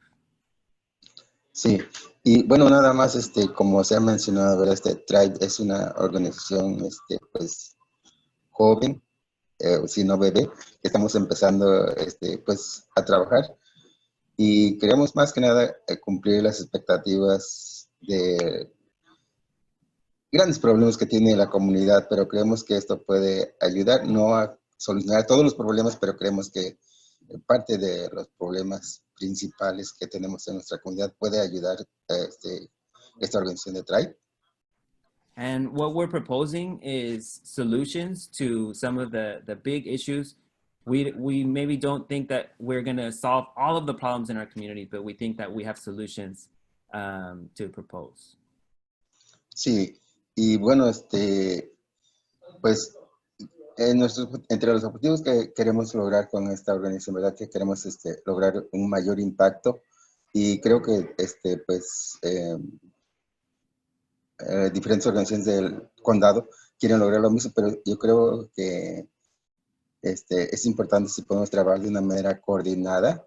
La verdad, Santana no tiene, Thrive no tiene los recursos suficientes que requiere, pero quizá las organizaciones que ya tienen más tiempo, tienen la experiencia y también quieren pues impactar a la comunidad, creemos que nos pueden apoyar, nos pueden ayudar, cómo podemos trabajar de una manera coordinada con ustedes para poder lograr el impacto que ustedes desean también, pero que también podemos ayudarles a lograr esos objetivos. Y bueno, ese es el objetivo principal de Thrive. And we see a lot of alignment in the room, and it's really great to see us talking about moving in the same direction. We, as a younger organization, we know that we don't have all of the resources that we need to implement these solutions, but we know that some of the other organizations that have been around longer, have access to these resources, and it would be really important for us to work in a coordinated way in order to be able to move forward. Y nada más quiero concluir que creo que es el objetivo principal de todas las organizaciones que estamos trabajando aquí en la comunidad, y creo que podemos lograrlo si trabajamos de una manera organizada.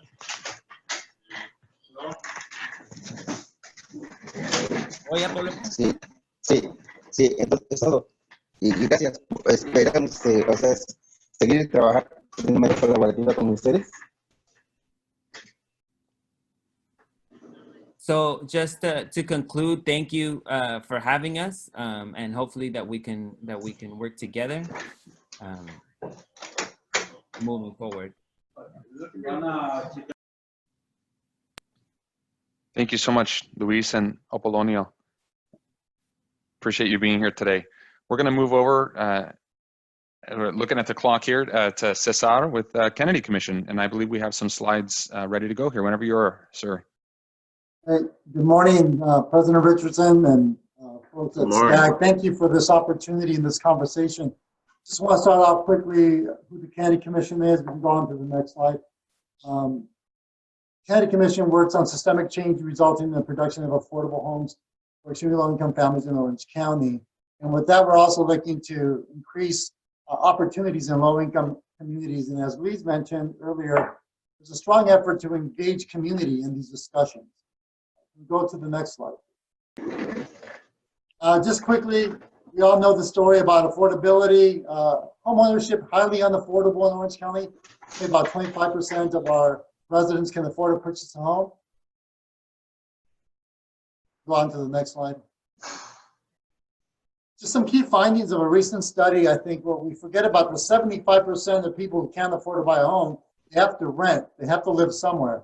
And in Orange County, we have roughly about 124,000 shortfall in housing that's affordable to lower income residents. So that's a huge issue when you have huge housing and economic uncertainty and instability.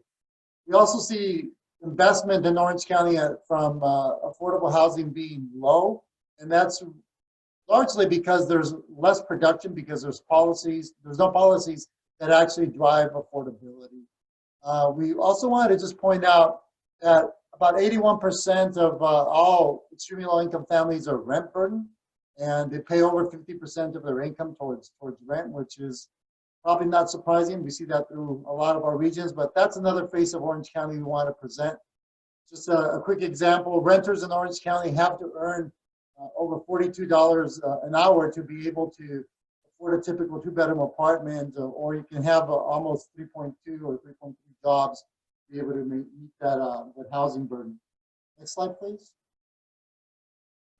Just a quick overview of what the rents are in Orange County, what you need. You make about $88,000 to be able to afford a $2,000 rent in Orange County. Down through those numbers. We can go on to the next slide really quickly.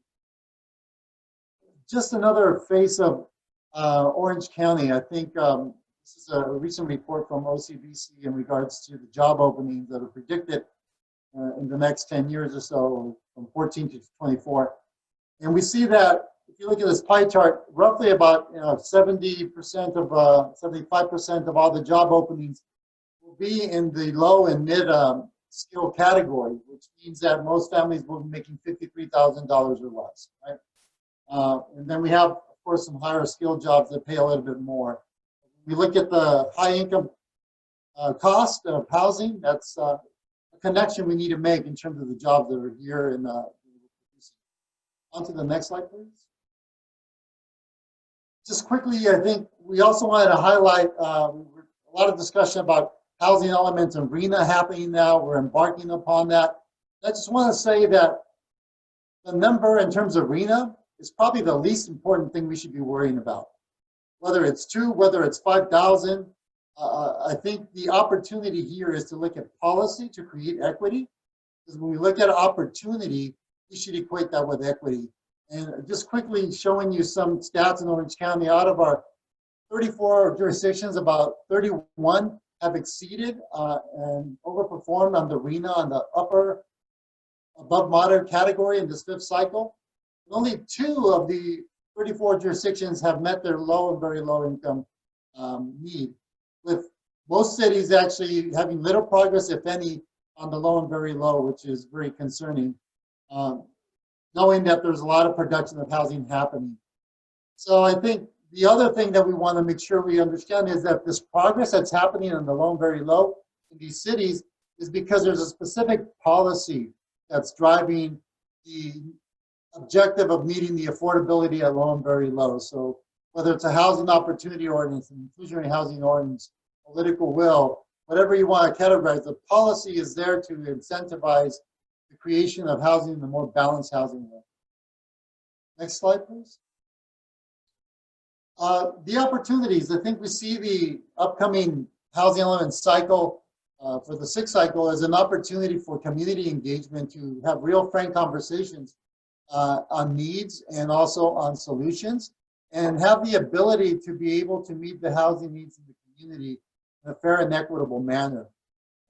I think some of the tools that we'll be seeing used in that area are looking at affirmatively furthering fair housing and land use and planning, making sure that we're conscious about where development's happening, where the opportunities are, where the high opportunity growth areas could be, and how do we incorporate those. Also creating equity in our communities through land use. We should be looking at land use and planning as an opportunity, as a way to create an infrastructure that is necessary in our community for our workforce and for our residents to thrive. think in conclusion, I'd like just to state that when we're creating development opportunities, we should also consider the potential of impacts of the land use changes and ensure that the investments are going to be incentivizing and improving the lives of all residents in our communities. So I think that's crucial. Again, equity equating with opportunity. I think thinking of housing as an infrastructure for our economy, and as an economy in Orange County that thrives at most points and it's been very successful. We also have a responsibility to bring everybody along to make sure that that economy continues to thrive by supporting everybody in that structure. So with that, I'll just finalize it, but I think the important part about our conversation is nothing will happen without specific policies and programs unless we are very diligent about putting those in place and making sure that that conversation happens, we have the result that we want. So with that, thank you for the opportunity to be here today and to hear the comments from everybody else. Thank you for your presentation. Fantastic. And yeah, we're definitely getting to hear from a lot of different voices today. And I think President Richardson certainly appreciates that and very responsive to some of the priorities in his work plan. So thank you, everyone. I'm going to turn it over now to Angela with Sacred Places Institute. Angela, whenever you're ready. Miriam, everyone. My name is Angela. I'm a Hashimin. So even though this should have come at the beginning of the meeting, I'd like to welcome you all virtually to my ancestral homelands now. And I know I have very little time. I do want to highlight just for a minute, and not, you know, to be difficult, but really to illustrate the point of what the ongoing erasure of the people on whose lands we are. As far as I'm aware, I'm the only person from either the Tongva or Hashimin Nation on whose ancestral homeland Orange County is built is on this call. And we're, you know, an hour and a half into it. And so I just think that's important to name and highlight because the erasure of our people is ever present. And that is one of the greatest racial justice issues facing our community. I want to talk specifically about why it's so important, particularly in the time of this global pandemic, to support Indigenous land and water access in places like Orange County.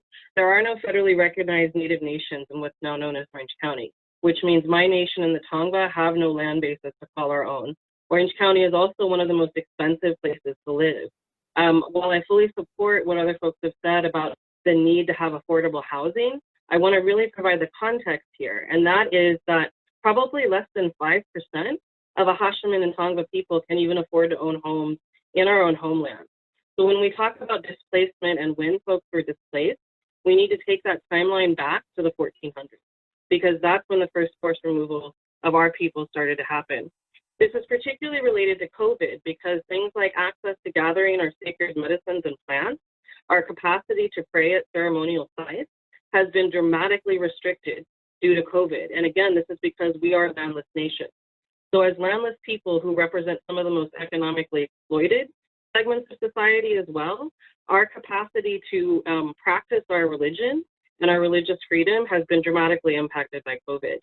I think that this relates to issues of equity as well, because this is not typically an equity issue that would be highlighted if there are no representatives from local Native nations as a part of these equity planning spaces. Because it's quite simply access to white sage or ceremonial plants is not an issue that's going to be an issue for anyone who's not a tribal community member. I think that specific to SCAG's racial justice statement, while I appreciate and am glad that you did that, I would recommend that SCAG convene an advisory board with representatives from all the Native nations on whose ancestral lands SCAG has jurisdiction. That's a lot of different tribes. I think that's critical because the issues, often people think that there's a common understanding of equity. There's not a common understanding of equity. For many folks, when we're talking about civil rights, we're talking about equal access to a particular system or treated equally within that system. When we're talking about Native nations, we're talking about sovereign nations whose claims and whose desires related to equity are for us to be able to access our sacred spaces, are for us to be able to regain stewardship over ancestral land. And so if there's one thing, thank you for inviting me to this conversation. And if there's one thing, President Richardson, that you get out of this, I hope it's that SCAG will commit to convening specifically a tribal advisory committee to talk about these issues of equity as they relate to tribal nations, right? And again, to speak briefly, because I'm sure my time is about up, when we're talking about housing and affordable housing, the very people whose ancestral homelands we're on are some of the people who have the least capacity to even own homes or rent in our own homeland. And think for a moment of what that may mean in the context of equity and justice. If folks can't even afford to exist within the boundaries of the place where their people have been since time immemorial. I want to quickly tell a story about my relative and mentor, Chairman David Velardis, who's the former chief and chairman of the Hashima Nation. He's no longer with us now, but I was fortunate to be able to travel with him throughout our homelands in Orange County frequently. And so when I see these maps and when I see these pictures of the landscape, while for other folks that may be like a lens to affordable housing or a quicker route to someplace else, what I see when I look at those maps is the ghost of my homeland. And what I hear is the voice of my relative, David Velardis, pointing out to me where each of those village sites were, where the ceremonial rocks were for women's puberty ceremonies, where ancestors are buried. And so I want to leave you with that because I think that I'm hoping presents a clear illustration of how dramatically different these landscapes and land use planning can be understood when you're talking about from a tribal context. I'm happy to follow up with you at any point in the future to continue this conversation, and I thank you for your time. Well, Angela, certainly thank you for participating first, and then secondly, I think you're absolutely right. This should have started off by acknowledging your homeland, you know, and I believe in that, and moving forward, we'll do that in the rest of these tours. We'll make sure that happens. And also want to acknowledge we do have a committee that we're beginning to look at. Sort of more intentionally placing the equity lens on planning. It's the President's Council on Racial Equity. I think we should certainly make sure there's representation from tribal communities there. And I'm also open to the meeting that you mentioned, just a meeting specifically with indigenous people to help understand those unique considerations within our 6-county region.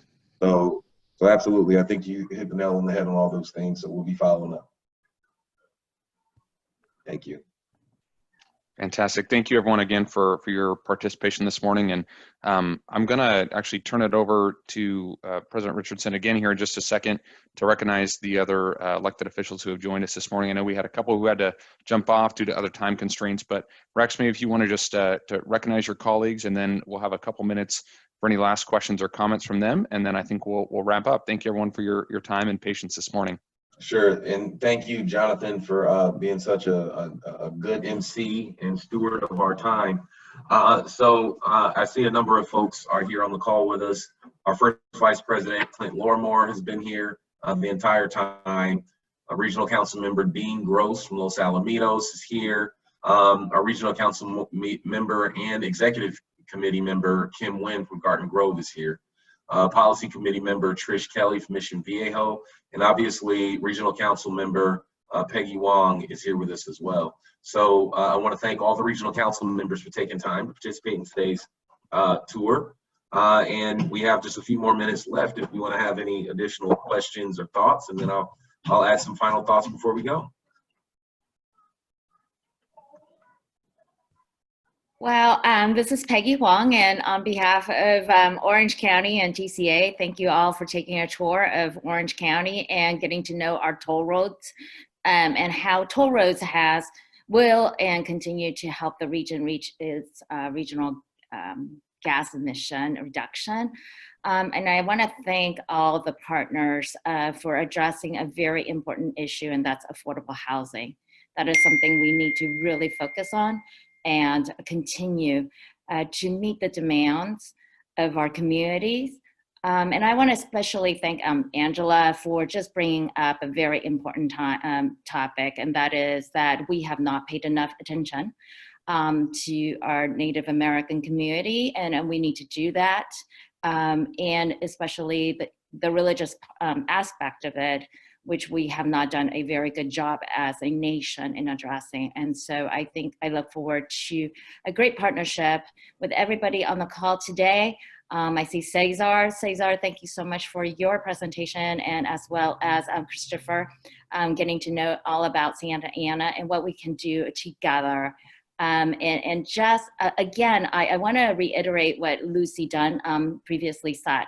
Orange County is very diverse. You know, it's amazing that people still see us as this white, rich community, where really, honestly, it's not. You know, here in Yorba Linda, I often hear Yorba Linda is this rich white community, and I want to bring this point up to you, how diverse we are. Our city council is made up of ethnic minorities, 2 Latinos and an Asian, and it's a women-dominated city council. And on top of that, we host the largest, one of the largest African-American churches in Southern California. And we are also the home to a mosque here serving the North Orange County. So to show the diversity of Orange County, and that the fact that we are not a rich white community is so important, because we have great partners here, and we will work hard to make sure that we have affordable housing as well as the transportation infrastructure to support it. Thank you, Mr. President, for this listening tour. I'm really happy that you're doing this. Thank you, Peggy. Rex is a nearby neighbor here, separated by the 605 freeway. Right. This has been a fantastic learning experience. I know that I tell people that we're as far west in Orange County to the Orange Curtain, and sometimes we sneak through it and get over into your city, but the collaboration that Lucy talked about is critical. It's been a huge learning experience for, I think, everybody on the call, what all is available in Little Orange County, and we look forward to more good things coming forward from SCAG. Thank you. Fantastic. Thank you.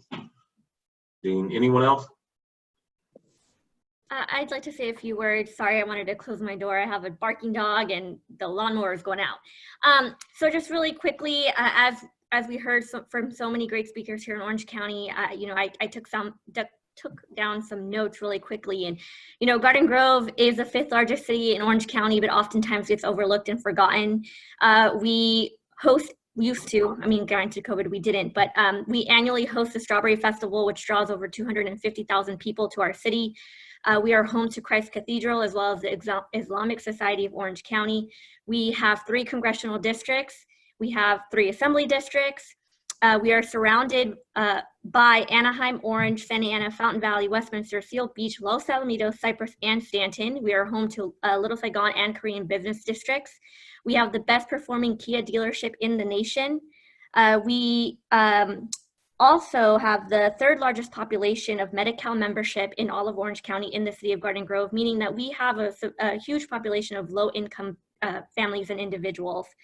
We also have the largest population of Vietnamese outside of Vietnam.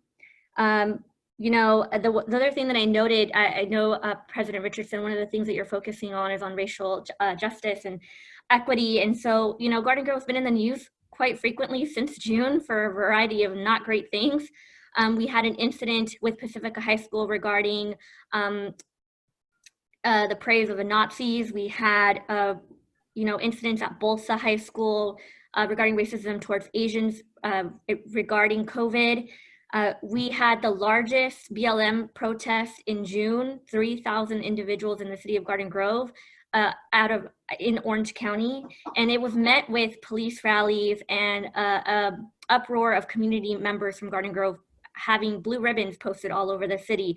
And while I respect and commend our police department, you know, this was a time and space to acknowledge the racism we see with our Black community. And so we're struggling as a city with these types of topics. So I really do appreciate your leadership in this. And, you know, I'm the youngest person ever elected to Garden Grove. I'm the first person of Latin descent, even though over 1/3 of our population is Latino. And I'm also the youngest Vietnamese elected official in all of Orange County. So we had a lot of work to do here in Orange County. And I appreciate you listening to the variety of speakers here and engaging in this conversation. I know you and I we'll probably be texting from now until the end of time about all this stuff that we want to work on. So I appreciate you very much. Thank you. Right. Thank you, Kim. Anyone else?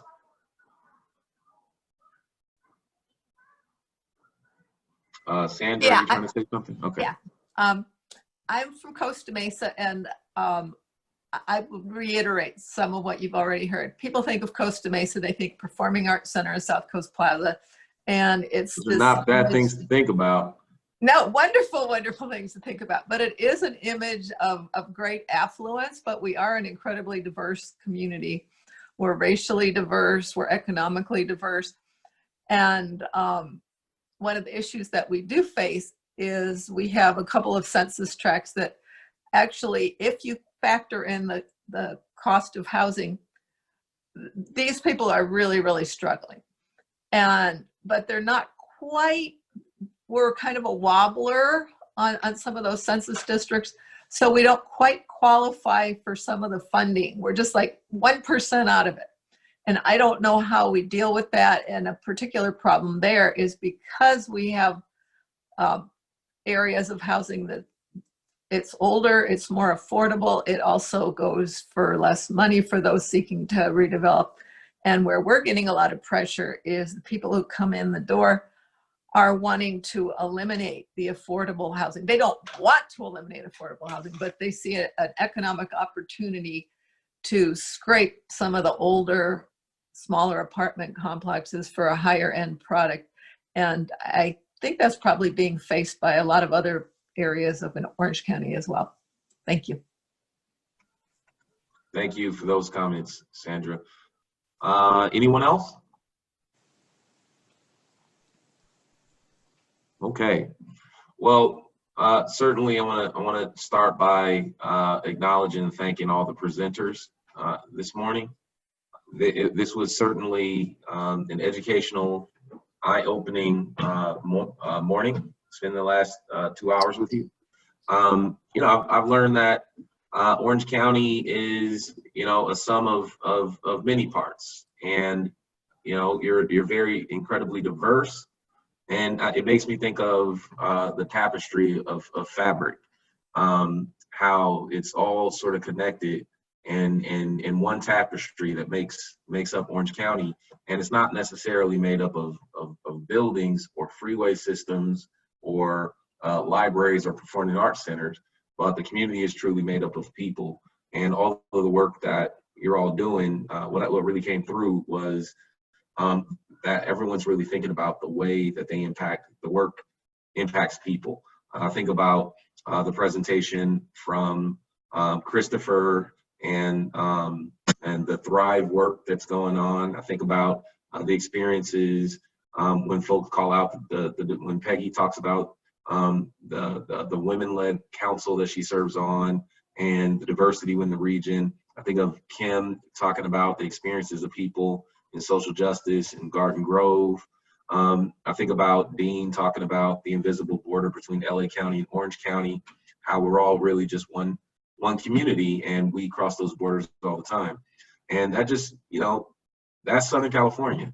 We're all a part of the same social fabric. What impacts one impacts the rest of us, and we're all bound together. And thinking about how we can make sure that as we move forward, we create a region that we continue to create a region that's more connected through technology, through transportation, through our economy.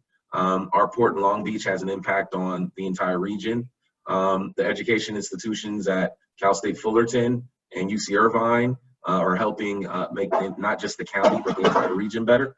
And so I've certainly learned a lot. Moving forward, we've got some additional work to do. We're going to schedule an additional meeting with some of the tribal communities. That was an oversight with us, and we need to do that. We're going to make sure that we have some additional invitations to go out with our committee that's focused on our President's Council on Racial Equity and Social Justice. And we know that we have some additional, I'd like to learn more about the land trust conversation that came up a bit earlier today. So we've got our homework cut out for us. That said, it's 10:59, we're wrapping up on time. Thank you all for your time, and I will let you have your Friday back.